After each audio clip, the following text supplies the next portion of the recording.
22 अप्रैल से 10 मई तक जारी रहने वाले शदीद तनाव और अस्करी तसादुम के बाद अब पाकिस्तान और भारत की हुकूमतों ने सिफारती कोशिशें तेज कर दी हैं। भारत में हुकूमती और अपोजिशन जमातों पर मुश्तमिल वफूद मुख्तलिफ ममालिक के दौरे पर हैं। कांग्रेस रहनुमा शशि थरूर की सरबराही में वफ्द अमरीका में भारतीय बयानिया पेश कर रहा है। इसी तरह बिलावल भुट्टो जरदारी की क़यादत में पाकिस्तान का सिफारती वफ्द अभी तक बैरून मुल्क नहीं गया है। ताहम खुद वज़ीर आज़म शहबाज शरीफ वफ्द के साथ दोस्त ममालिक के दौरे पर हैं। आज वज़ीर आज़म शहबाज शरीफ तुर्की का दौरा मुकम्मल करके 2 रोज़ा दौरे पर ईरान पहुंच गए हैं, जहां उनकी ईरानी सदर मसूद पेज़ेश्कियान से मुलाकात हुई है। ईरान के दौरे के बाद वज़ीर आज़म शहबाज शरीफ अज़रबैजान और ताजिकिस्तान भी जाएंगे। दूसरी जानिब भारतीय सिफारती वफूद भी दुनिया को भारत के पाकिस्तान मुखालिफ बयानिए पर कायल करने की कोशिशों में मसरूफ़ हैं और ख़ुद वज़ीर आज़म नरेंद्र मोदी भारत के अंदर ये कोशिश कर रहे हैं कि वो ऑपरेशन सिंदूर की नाकामी को अवाम में कामयाबी के तौर पर पेश कर सकें और अंदरूनी तनकीद का रुख मोड़कर माजी की तरह सियासी फ़ायदा उठाएं और वोट हासिल करें। नरेंद्र मोदी अवाम में बयानिया बनाने के लिए बॉलीवुड फिल्मों की तरह डायलॉग्स का सहारा ले रहे हैं, जिससे अपोजिशन उनका मजाक उड़ा रही है, मगर नरेंद्र मोदी नहीं रुक रहे हैं और सवाल उठा रही है अपोजिशन कि नरेंद्र मोदी अपनी तारीफ़ें करने और ख़ुद नुमाई से बाहर निकलकर ऑपरेशन सिंदूर से मुतालिक उठने वाले सवालात का जवाब क्यों नहीं दे देते। आज नरेंद्र मोदी ने गुजरात में जलसे से खिताब किया, मगर एक बार फिर अपोजिशन के किसी सवाल का जवाब नहीं दिया। ना ही सदर ट्रंप या अमेरिका का जिक्र किया, बल्कि उन्होंने पाकिस्तानी अवाम को बराह रास्त धमकियां दी। पाकिस्तान को आतंक की बीमारी से मुक्त करने के लिए पाकिस्तान के अवाम को आगे आना होगा, पाकिस्तान के नौजवानों को आगे आना होगा। सुख चैन की जिंदगी जियो, रोटी खाओ, वरना मेरी गोली तो है ही। वज़ीर आज़म मोदी जलसों में हर गुजरते दिन के साथ ऐसे बयान दे रहे हैं, बल्कि ऐसे धमकियां दे रहे हैं जो एक वज़ीर आज़म को ज़ेब नहीं देता, ख़ासतौर पर ऑपरेशन सिंदूर की नाकामी के बाद बिल्कुल ज़ेब नहीं देता। और साथ ही भारतीय मीडिया में भी सर्कस लगा हुआ है। भारतीय मीडिया में हुब्बुल वतनी की बहस अब इस हद तक पहुंच गई है कि सियासी जमातों के रहनुमा बाप दादा का हवाला देकर एक दूसरे की हुब्बुल वतनी पर सवाल उठा रहे हैं। जी, मैं अपने पिताजी को लेकर बड़ा सेंसिटिव पर्सनल नहीं सर। मेरे पिताजी का देहांत तब हुआ जब मैं 5 साल का था। के लिए कुछ मेरे पिताजी के लिए अगर बोलेंगे तो मैं आपके बाप दादाओं का क्या इतिहास रहा है मैं बताना शुरू कर दूंगा। बॉयज विल बी बताइए, चलिए क्या इतिहास रहा मेरे बाप दादा का इतिहास बताइए। आप मेरे पापा को बोलेंगे फालतू बोलने की बात गंदी गलत तरीका है, ये अब ये नहीं चलेगा। की बात कहने की बात गंदी आदत पड़ गई। मैं मेरे बाप दादा का इतिहास बताइए। मैं टॉलरेट नहीं करूंगा। बताइए मेरे बाप दादा का इतिहास।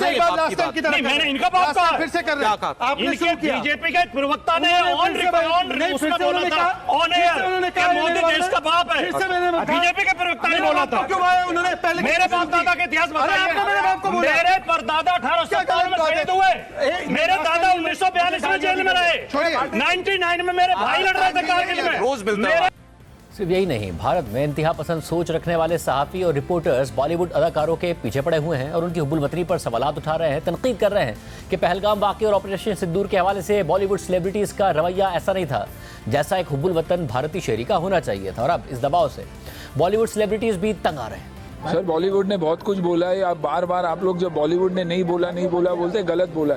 जिनको बोलना है बोले।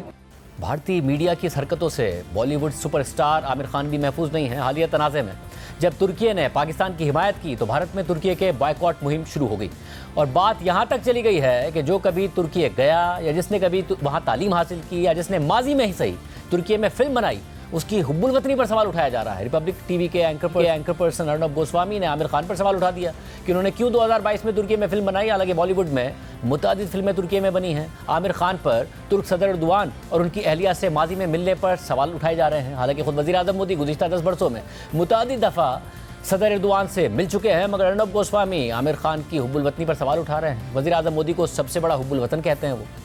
There you are, Amir Khan, meeting the Turkish First Lady, Emin Erdogan, during Lal Singh Chadda's shooting, right? Now remember, when you were doing that, Amir, when you were doing that, obviously you knew that this country is against Bharat. Why did you still do that? Why do you pretend, Amir, to be non-political when the fact is that when it comes to taking sides with countries which are against national interest, you're willing to go all out as long as it helps you.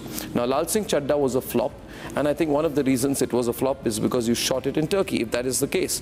But I want to know that while you are in India, you say you feel alarmed by the state of India. You suggest that you and your then wife even thought of leaving India. So situations like this, you make these political statements. When it comes to having tea, dinner, taking pictures with Erdogan, you're very happy. Look at that picture again. It's almost like he's taking a statesman meeting a statesman kind of situation. Show that picture again. Aamir Khan पर तनकीद के अलावा तुर्की के boycott के मामले पर अर्नब गोस्वामी के programme में कांग्रेस से मुतालिक भी फेक न्यूज़ चलाई गई, जिस पर रिपब्लिक टीवी को माजरत तक शाया करनी पड़ी। है फेक न्यूज़ तुर्की के बॉयकॉट के तनाजुर में चलाई गई थी। अर्नब गोस्वामी ने अपने प्रोग्राम में भारतीय अपोजिशन जमात कांग्रेस पर सवाल उठाते हुए दावा कर दिया कि कांग्रेस का तुर्की में रजिस्टर्ड दफ्तर है और प्रोग्राम में कांग्रेस का दफ्तर करार देते हुए इस्तांबुल कांग्रेस सेंटर की तस्वीर चला दी गई। I want to ask you something. What kind of business does your party have in Turkey? Did you know, viewers, the Congress party has a registered office in Turkey? That in 2019, Rahul Gandhi said that we must open a big office in Turkey, where a man called Mohammad Yusuf Khan was appointed to lead the extensive operations of the Congress party in Istanbul. Program का ये clip social media पर viral हो गया। तनकीद हुई कि भारत की सबसे बड़ी अपोजिशन जमात को बदनाम करने के लिए अर्नब गोस्वामी ने एक झूठी खबर और तस्वीर का सहारा लिया, क्योंकि इस्तांबुल कांग्रेस सेंटर भारतीय सियासी जमात कांग्रेस का दफ्तर नहीं बल्कि एक कन्वेंशन सेंटर है जिसको इस्तांबुल की मकामी इंतजामिया चलाती है और ये मुख्तलिफ प्रोग्राम्स के लिए इस्तेमाल होता है। माजी में भी अर्नब गोस्वामी ये दावा कर चुके हैं कि काबुल में सेरीना होटल के 5वें फ्लोर पर ISI का दफ्तर है। फिर उनको उनके प्रोग्राम में मेहमान ने बताया कि सेरीना होटल काबुल में तो 2 ही फ्लोर हैं। भारतीय मीडिया की इन हरकतों की वजह से भारतीय अवाम यहाँ तक के भारतीय कॉमेडियन भी मजाक उड़ा रहे हैं। तो पाकिस्तान तो खत्म हो ही गया। कहाँ खत्म हुआ? हाँ, बड़े हम चैनल में देखे हैं कि कराची कब्जा हो गया, फलाना कब्जा हो गया, आधा पाकिस्तान आ गया। और ये भी नहीं आप जैसा छोटा मोटा नहीं मैडम जी, बड़े बड़े चैनल को देखे हैं। तो मोदी जी क्या सोचे कि अरे पाकिस्तान कब्जा हो ही गया। We should be very careful what we believe in these days, right? My parents used to tell me not to watch WWF. They would say it's fake, it's primitive, it incites violence. Now I have to tell them the same about news channels. Army अंदर घुस गई है पाकिस्तान में। Identifying fake news should be made part of the curriculum in schools. It's that important. But then the same people write the textbooks also. इसीलिए भारतीय media monitoring reports के मुताबिक भारतीय अवाम ने पाक भारत तनाज़े के दौरान पुराने IPL मैचेस देखे। भारतीय न्यूज़ मीडिया की व्यूअरशिप में इजाफा नहीं हुआ। तो ये देखिए खबर मैं आपको पढ़ के बताती हूँ। टीवी न्यूज से दूरी, वॉर वीक में भी दर्शकों के लिए तरसे। भारत पाकिस्तान के बीच तनाव वाले हफ्ते में भी टीवी न्यूज चैनलों की व्यूअरशिप में खास इजाफा नहीं हुआ।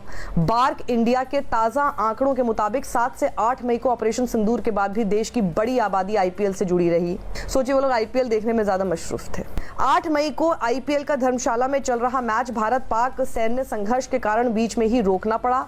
इसके बावजूद IPL की व्यूअरशिप में गिरावट नहीं आई, क्योंकि लोगों को पता है कि ऐसी सिचुएशन में हम लोग न्यूज़ चैनल्स भी क्यों देखें, क्योंकि ये लोग तो झूठी दिखाने वाले हैं। और यही हुआ भी। सोचिए ऐसे समय पर भी ये लोग व्यूज नहीं ले पाए, व्यूअरशिप नहीं ले पाए, ट्रस्ट नहीं गेन कर पाए। ऑपरेशन सिंदूर के बाद 7 मई की सुबह 10:30 बजे हुई पहली प्रेस कॉन्फ्रेंस में विदेश सचिव विक्रम मिस्री, कर्नल सोफिया कुरैशी और विंग कमांडर व्योमिका सिंह शामिल थीं। तब कोई IPL मैच नहीं चल रहा था। इसके बावजूद हिंदी न्यूज चैनलों को कुल 3,527 AMA ही मिले। दूसरी प्रेस कॉन्फ्रेंस 8 मई को शाम 5:45 से 6:25 के बीच हुई, जिसमें व्यूअरशिप और गिरकर 2,148 AMA रह गई।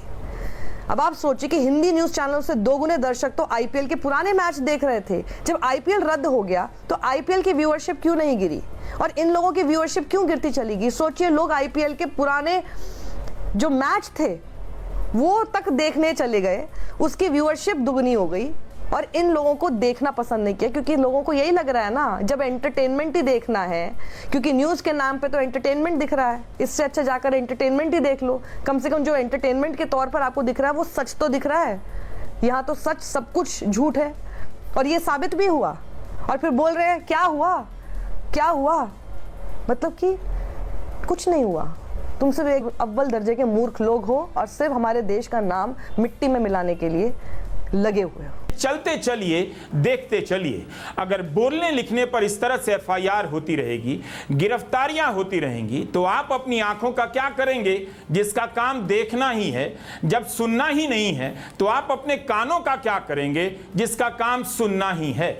जब देखना और सुनना ही नहीं है तो इस जुबान का क्या करेंगे जिसका काम बोलना ही है? जब देखना नहीं है, सुनना नहीं है, बोलना नहीं है तो आपको लोकतंत्र क्यों चाहिए? क्या करेंगे? IPL का मैच मैच देखने के लिए तो जेल में भी इसका इंतजाम किया जा सकता है। वैसे भी लोग युद्ध का कवरेज नहीं देख रहे थे। रिपोर्ट आई है कि तमाम हिंदी चैनलों के दर्शकों की तुलना में उससे ज्यादा 2 गुना लोग क्रिकेट के पुराने मैच देख रहे थे। क्या लोग राष्ट्रवाद का खेल समझने लगे हैं? इसके अलावा भारत में वजीर आजम मोदी पर तनकीद हो रही है कि वो खुद को बहुत बहादुर कहते हैं, मगर सदर ट्रंप को जवाब देने की उनमें हिम्मत नहीं है। यहाँ तक कि अगर उनका कोई हामी या पार्टी रहनुमा ट्रंप पर तनकीद कर दे तो नरेंद्र मोदी उस तनकीद से भी घबरा जाते हैं और फौरन ये बयान डिलीट करवा देते हैं। हालिया तनाज़े के दौरान मारूफ भारतीय अदाकारा कंगना रनौत, जो बीजेपी की रुकने पार्लियामेंट भी हैं, उन्होंने एक्स पर ट्रंप के खिलाफ पोस्ट किया, जो बीजेपी के सदर जगत प्रकाश नड्डा ने उनसे डिलीट करवा दिया। कंगना रनौत ने ट्वीट में लिखा था कि ट्रंप अमेरिका का सदर होगा, मगर सबसे ज्यादा महबूब लीडर तो भारतीय वजीर आजम मोदी हैं। ट्रंप बेशक अल्फा मेल होगा, मगर मोदी तमाम अल्फा मेल्स का बाप है। तो क्या सदर ट्रंप मोदी से जलन का शिकार हैं या उन्हें मोदी से कोई इनसिक्योरिटी है? मगर थोड़ी देर बाद कंगना रनौत ने ये पोस्ट डिलीट कर दी और एक और पोस्ट में लिखा कि मुझे बीजेपी के सदर जगत प्रकाश नड्डा ने फ़ोन किया और कहा कि सदर ट्रंप के हवाले से अपनी ट्वीट डिलीट कर दो। मुझे अफसोस है कि मैंने अपने ख्यालात का इजहार इस तरह से किया। उनके कहने पर मैंने अपनी इंस्टाग्राम पोस्ट भी डिलीट कर दी है। और इस बात पर अपोजिशन जमातें मोदी सरकार का मजाक उड़ा रही हैं कि नरेंद्र मोदी में ट्रंप का जवाब देने की हिम्मत और जरूरत नहीं है। इसी तरह नरेंद्र मोदी की हिमायती हिंदू इंतहा पसंद तंजीम RSS पर भी भारत में तनकीद हो रही है। RSS ने महाराष्ट्र में एक रैली निकाली जिसमें RSS के कारकुन डंडे लिए नजर आ रहे हैं और इस पर कांग्रेस तनकीद कर रही है कि रैली में एक भी भारतीय झंडा नजर नहीं आ रहा है। RSS की रैली का ये मंजर देखिए।